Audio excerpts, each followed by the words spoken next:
Тренировки с серии до отказ или не? Менцър, Дориан или Арнолд? Първо, какво е отказът?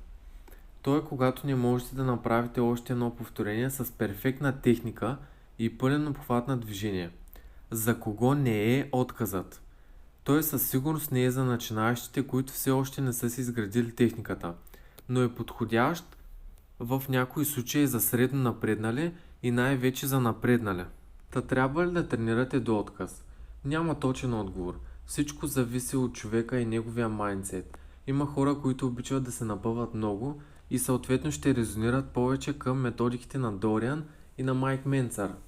Други хора пък не могат да вложат толкова много енергия в една-две серии на упражнение и съответно ще трябва да компенсират с повече серии.